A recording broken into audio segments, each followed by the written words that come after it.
Hello and welcome to EEXSport Talk. I am your host, Gift C Enyadike Jr., joined once again by veteran journalist, sports analyst, and businessman, and of course, my dad, Emeka Enyadike. The FIFA World Cup has finally reached the business end. 4 teams. We started with 48. And by the end of this week, we will know who's playing for football's biggest prize. England are starting to believe that football might finally be coming home. France continue to look like the tournament's strongest team. Spain have completely turned their campaign around, and Argentina, well, they're in the semifinals, but we're going to talk about that one. But before we do, if you enjoy these kinds of conversations in sport, please leave a like and a comment, share the video, and of course, subscribe to the channel. Now then, oh, and of course, let us know, who do you think is in the World Cup final? Now then, Dad, let's get to it. Like I said, we started with 48. That's the expanded format. Now we're down to 4. Man,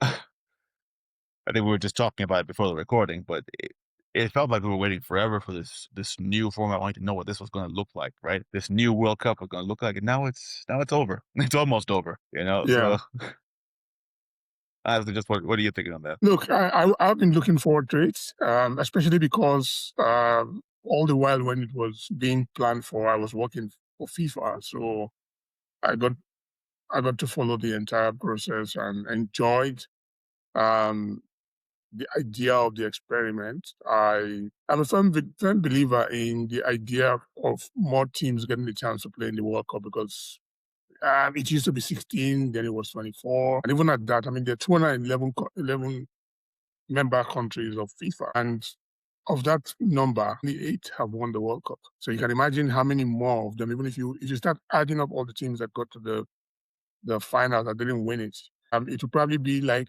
4 other teams. I can count, actually, Hungary twice, Czech Republic. Before, when it was Czechoslovakia, they got there twice. They lost twice in the finals in 1934 and 1962. Hungary lost in 38 and 54. And then the Netherlands lost 3 times. The finals losses, twice in the 70s, 74 and 78. And then they lost in 2010 in South Africa, they lost in the finals. Yes, I remember that one. So you have 8 winners. You have 3 other teams that have lost. But just to make it clear, the other team will be 1958 was Sweden. So that's 4 teams, okay? Plus 8. That's 12 teams that have gotten to the finals. If you put in the semifinalists, it will be hard to find the teams that got into the semifinals that are not amongst these 12 teams. You probably have to look at Turkey and South Korea in 2002. And then if you go back every single World Cup, it's always been the same teams. England, yes, have won it once. So this is probably one of 3 times when we have 4 previous winners in the semifinals. I think the other times will be 90 and 70, and then this time around. And then if you look at these 4 teams that you have here, it's the 4 highest ranked teams in the FIFA ranking. Yeah. So the teams ranked 1, 2, 3, 4 are the teams, and they were the teams that were seeded us. So some people have come up with all kinds of theories about, was it fixed or what? It wasn't, because Spain drew their first game with Cape Verde, and that threw them off balance in their group. And then if you look at some of the other results, you just find that so many things went wrong. So we're here, and it's this same 4 teams. Am I surprised? I would say no, because I think they're very strong. England in recent times, they lost the finals of the Euros twice. They got to the World Cup semifinals in 2018, and the last World Cup, they still had a strong team. So, the teams have come around full circle. Spain are the Euro champions, but since they won the World Cup in 2010, they've struggled. So, France, they won the World Cup in 2018. They lost in the finals in Qatar. And yes, they've lost some players like Griezmann, and Kante is in the team but is not playing. They have their goalkeeper and captain from before. A few players, but they still have the core of their team from the last World Cup. Argentina, pretty much this team that looked like a younger team at the last World Cup, but they got practically most of it. Maybe Di Maria is one key figure who's missing. Everyone else in that team, from Montiel to even players like Otamendi, same goalkeeper, Messi is there for or 6 times. So they look, yes, a lot of controversies around their games. They look like And we'll get into they're detail still about that one. Don't worry. coming back from adversity a few times. Yes, the 4 teams that are there are amongst the strongest teams.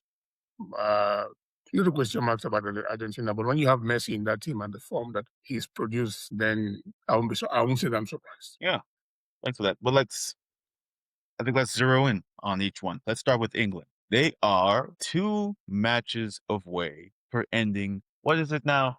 60 years of growth. They should update the song. You know, yeah, they should update the song now.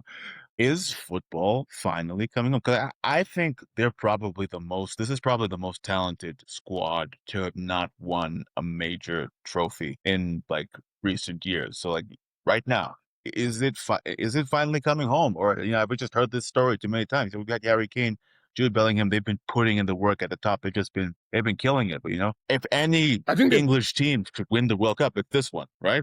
So I don't know. What's up? yes. I say that with a very strong conviction. They are going to be difficult for Argentina. Argentina, they've been good at certain points, but they've also been exposed in terms of their dark arts. Defensively, they commit a lot of fouls and get away with a lot of it because they're very, very cynical fouls, and sometimes it's what you call professional fouls. These have always been part of their game from 1966 World Cup. Their captain got sent off that time for a funny reason. The referee said, well, that's what the documentaries categorized it as. They said the look in his eyes. But 78, even when they won, they had this very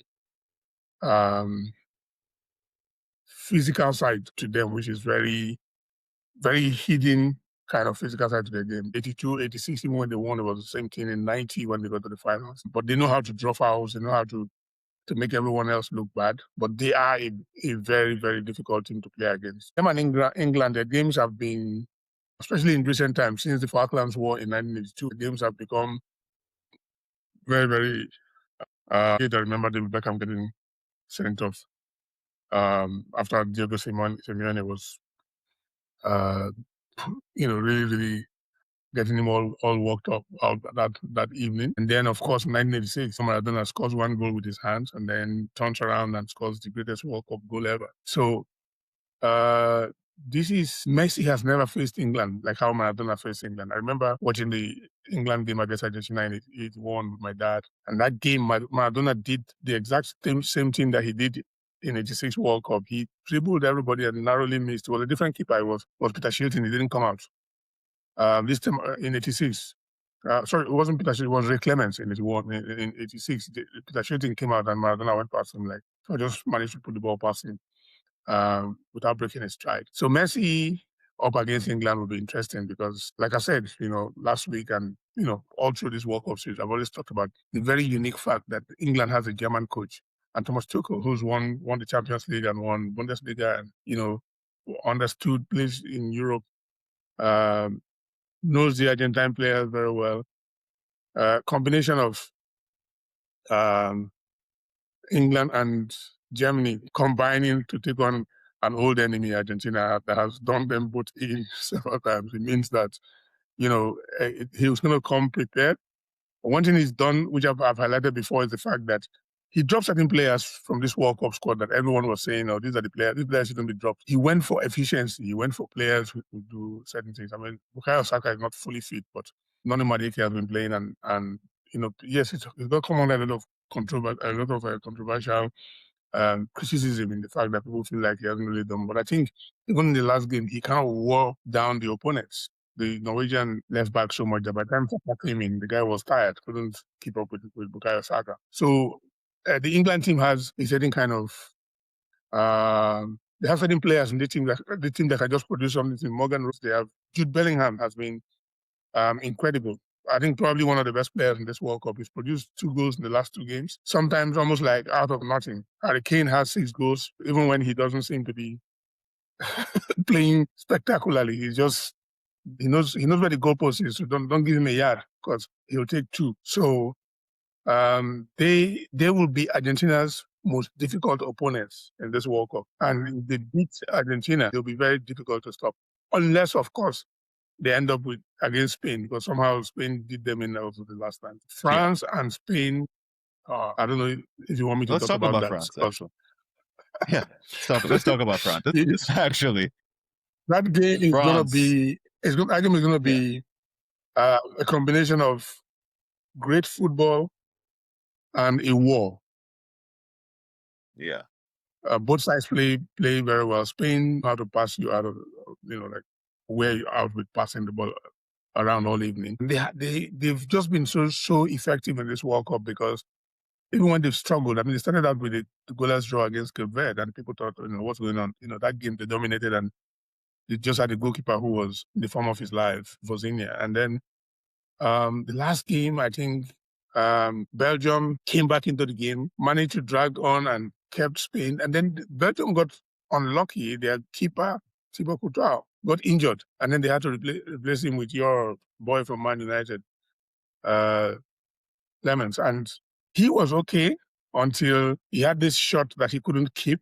And as always, Mourinho from Arsenal was the quickest to react. And it was cruel the way, but in fairness, Spain deserved that, because they have been all over Belgium just before then, and Belgium just held on and probably could have gotten to extra time. But Belgium suffered exactly what of these African teams suffered with late goals, and Belgium profited from that against I think it was the Ivory Coast. Senegal. No, They will be. Yeah, they will be. Spain will be very difficult, because I think that they just have the one team that has been flawless in this. Spain tournament. will be difficult, but France, I think I've said it before, and I've said it a few times. France have been practically unstoppable. Even with all the pressure, at some point, like before the tournament, I think Spain were a lot of the favorites going in, because they were the Euro champions. France, very quickly took that spot, and they just stayed there. Like, even with all the pressure that would come with being the favorites, they just keep finding ways to win. They keep going in. They breezed past Morocco. I don't want to say breezed, but it was 2-0, and it was a clean sheet. So what? Yeah. I mean, France scored them so difficult. They scored 3 and 4 goals thereabouts in every game, and then they go to Paraguay and they struggled. But I think in the last Paraguay game, were trying to kill Mbappé. So like, they were, they were. But in the last game, they showed that they were not a one-man team. Yes, Mbappé missed a penalty, scored another one. Yeah. But they always seem to find some of the other guys who rise to the occasion. Earlier it was Bacola, and then you've got Dembele, who pops up with goals. Dembele, I think, has got 5 goals now.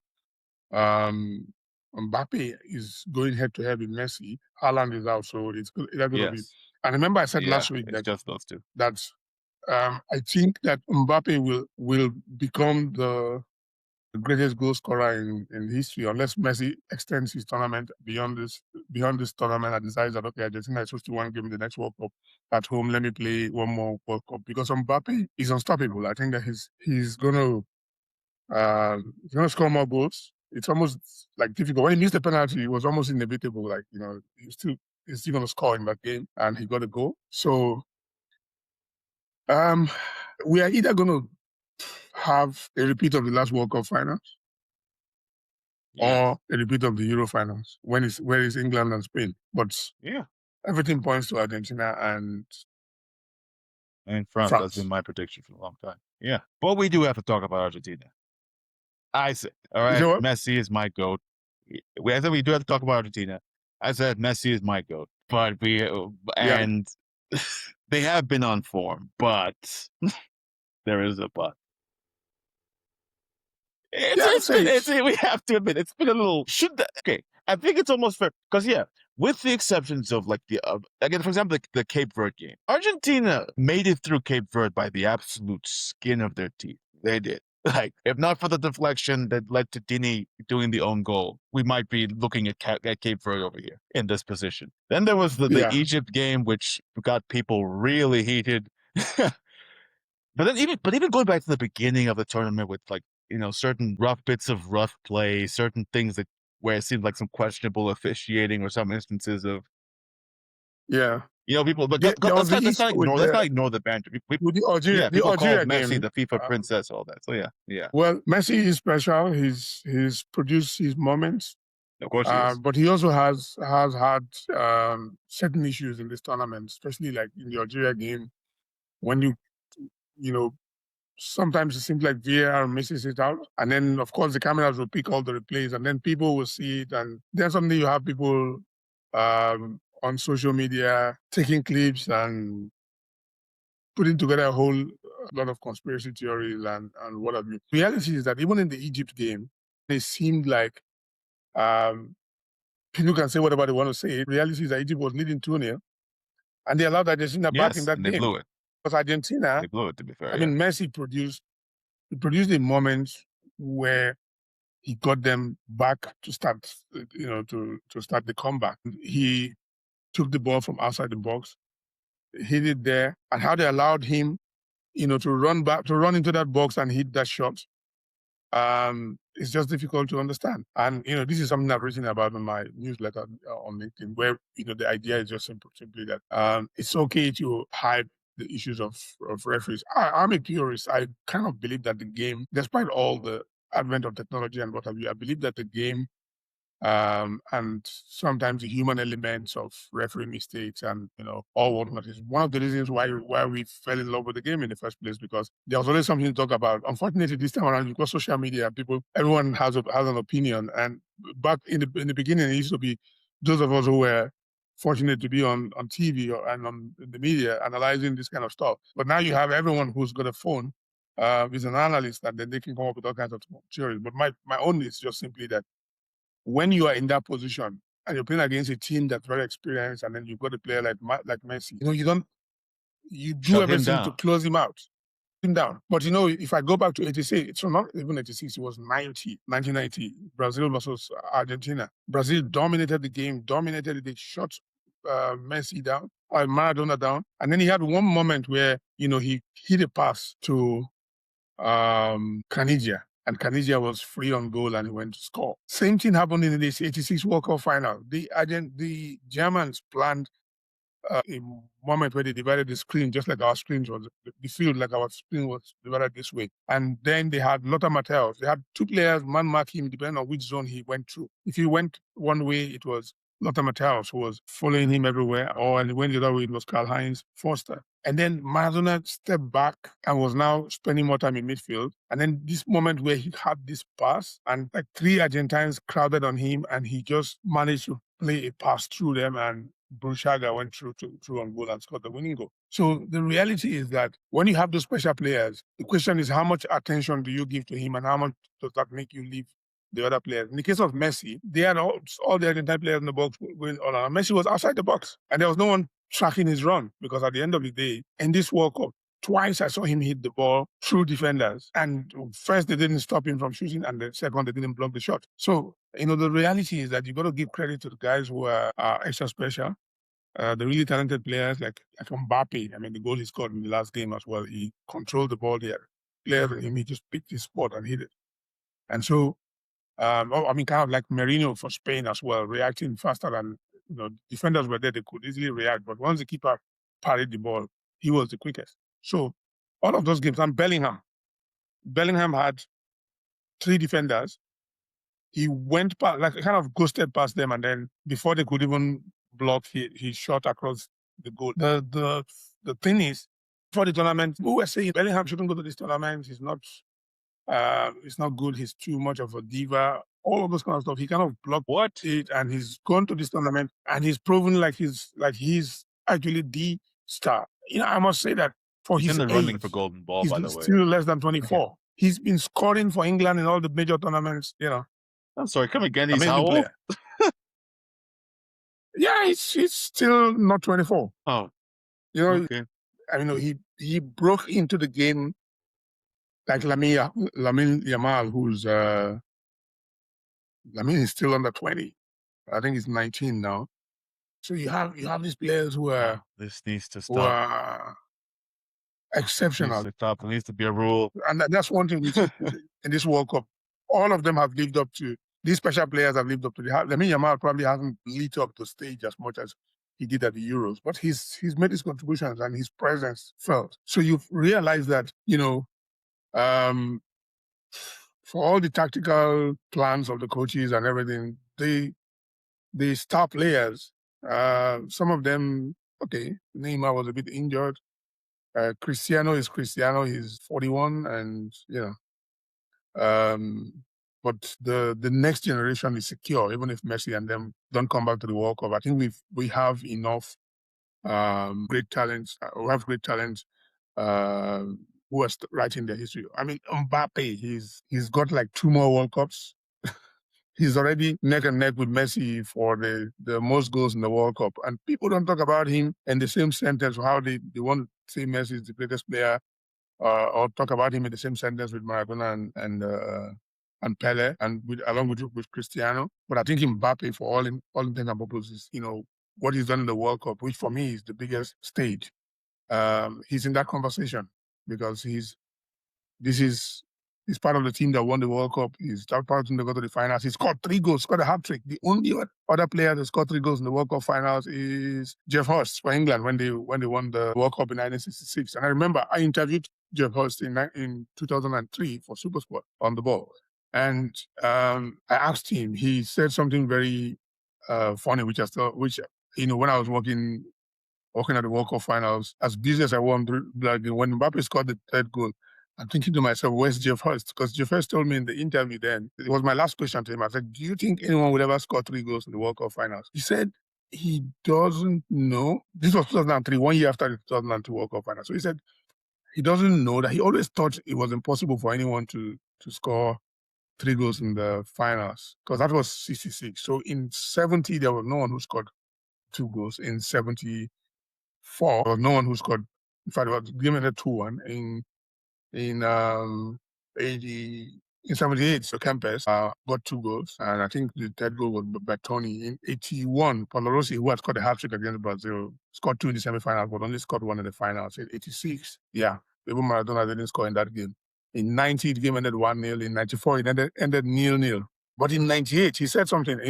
He and I were talking. I was asking him, and he was telling me, he was recounting this to tell you how much he was paying attention to whether anyone would score 3 goals in the finals. And then he said to me that in 98, when Zidane scored 2 goals against Brazil, he was shocked because first of all, Zidane is not a striker, he's a midfielder. And then Ronaldo, if he had could score 3, did not score. He had concussion earlier in that game, and one of the controversial finals ever. Then he said in 2002, he said last year, he said Ronaldo scored 2 goals. He said he was panicking because he's thinking like, what if he scores the 3rd goal? I'm thinking like, this is how much it bothered him that another player will score 3 goals. Then he said something very profound. He said, in one moment, he said, I see the man goes, or like one of the 4th official goes with his board up saying, there's a substitution. And then he looks at the number, it's Ronaldo's number coming out. And then he says, like, I hit the sigh of relief because he's saying, like, no, nobody's scoring.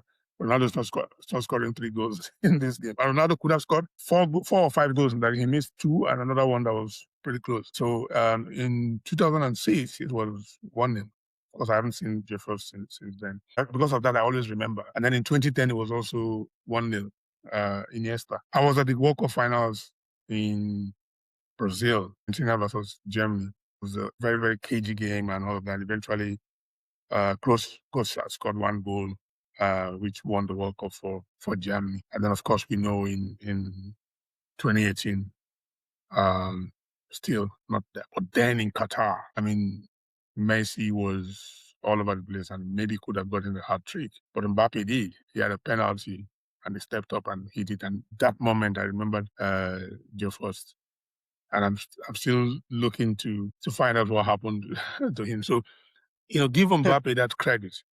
Not often, very often we find that kind of record. And, he's, to put it into context, when you've scored 8 goals in the World Cup, the winner of the Golden Boot in 82, in fact, in 74, it was Lato got 7 goals. In Kempes got 6 in 78.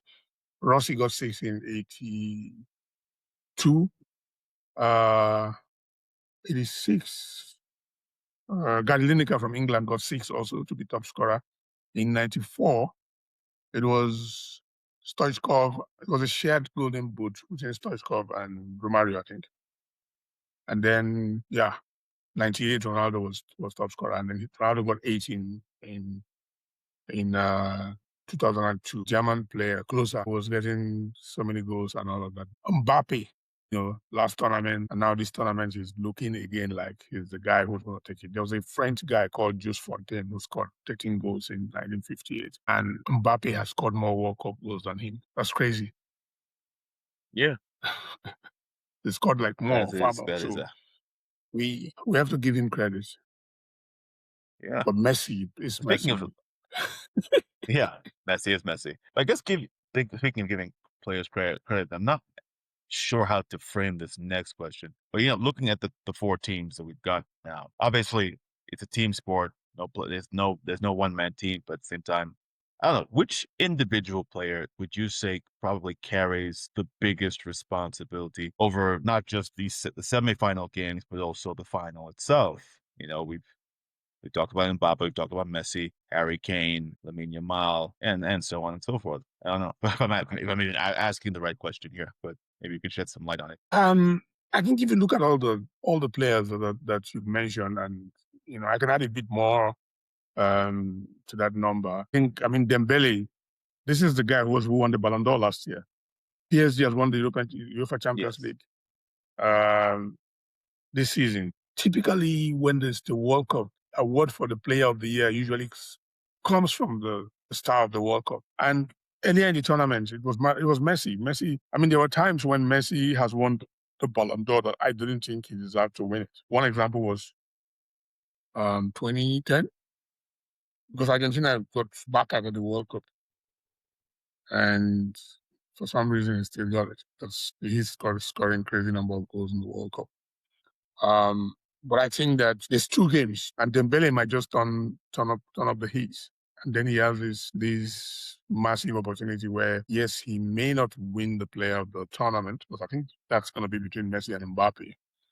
And I doubt Mbappé is not going to score again, because I think he's in a very special mood, and somehow when he plays in the World Cup, he's shown that he rises to the occasion. But I think that there'll be a lot of attention on Dembele.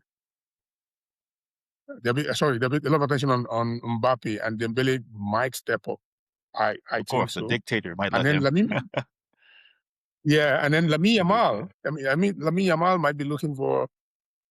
This might just be his moment to produce something. Something special. And then Bellingham, maybe the England's opponents have been paying too much attention to Kane, and they kind of overlooked Bellingham, who, he's done well at Real Madrid, and he's done well for England in the previous tournaments, even the World Cup and the Euros.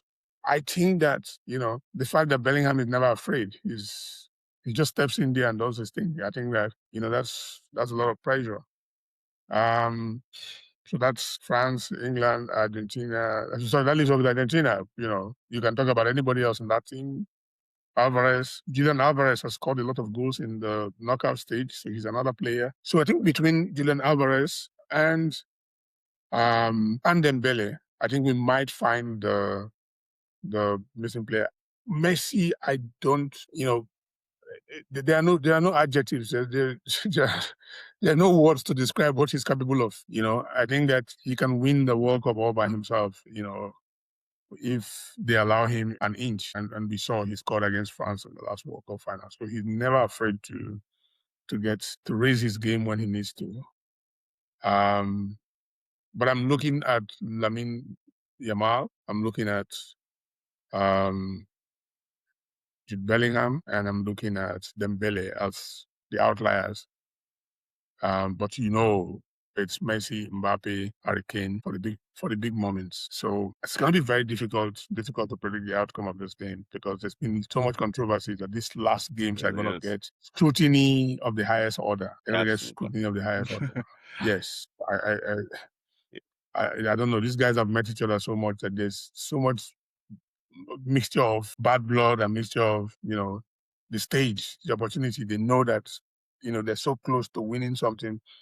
if Messi wins this again, it becomes very difficult to convince anyone that he's not the greatest player in the world ever. Some people Exactly. will always think that is there. I mean, even though I'm old school, I still think Pelé is the greatest because, the reality for me is that I watched all the videos from 1966 and 1970, to an extent 1962. Pelé was kicked badly in those tournaments. Maradona, I saw him get battered by Italy in 82. Gentile kicked him, followed him all over, could have followed him to toilet or wherever he was going to, that he was just kicking him everywhere. And I promise you, Messi, Maradona, Zico, and those stars played in the modern game with all the protection, they'll score like twice the number of goals that they scored. These were moments where when you got kicked, like in the 1970 World Cup final, Pelé was kicked by the Italians, and sometimes the referee would just go to him and say, like, "My friend, get up, carry on with the game." But there's a lot of protection now. There's a lot of VAR. You can go back and look at, okay, what happened and so on. And also the scrutiny of the VAR. Especially, yes. The Every scrutiny. single decision. I imagine people are going to be mad regardless. I think, like you said at the beginning, well, not the beginning, but the overall, as we were speaking, you When you said got to give credit either to, going to be the teams and to the players. This has been, absolutely, despite all of the controversies, both the real ones and the ones generated by theories.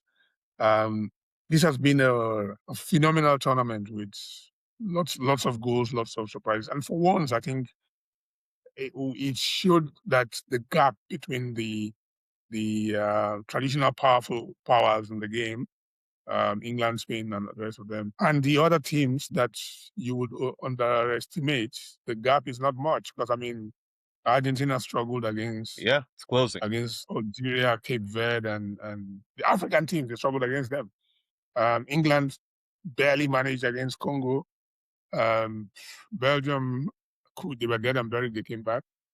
So you got to give credit to everyone who talks about why did they increase the thing to 648. I think the This is reality is why. that everyone deserves a choice. And by the way, there's talk it might be 64 in the next tournament.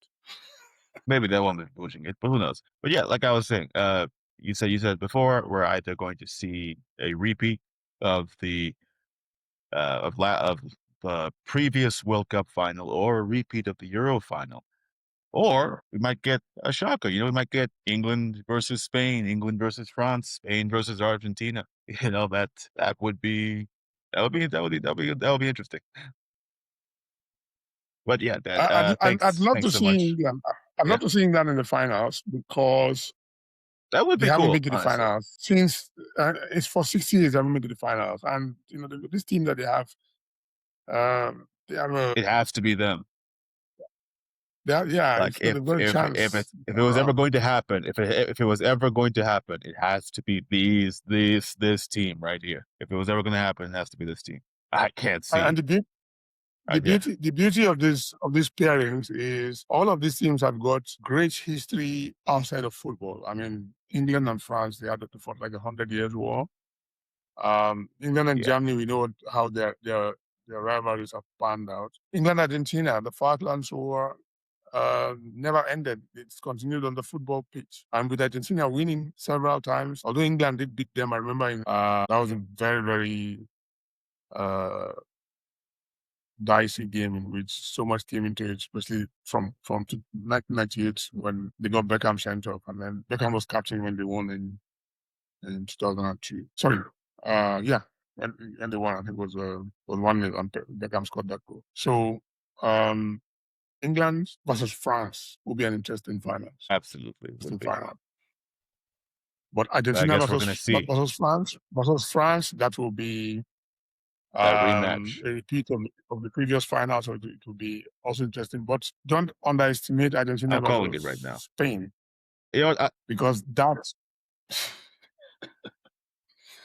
Argentina versus Spain. That will be the former colonial masters, Spain and Argentina, who have become it's always fun. became more It's always successful fun. in World Cup for many years before Spain finally won in 2010. So Spain has not gotten to in fact, they've struggled. Yeah, They crashed that's out of always. of the first round, I think, in most of the World Cup after they won in 2010. So this team has really shown that their dominance in Euros. And here's the funny thing: when Spain won in 2010, it was on the back of them being European champions. So this could be a good omen for them. It could be. But you know what?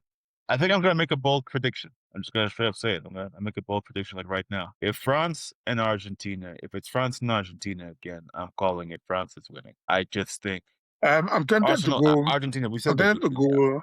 yeah, Argentina did great. I'm tempted to go that way. France, Argentina, I think.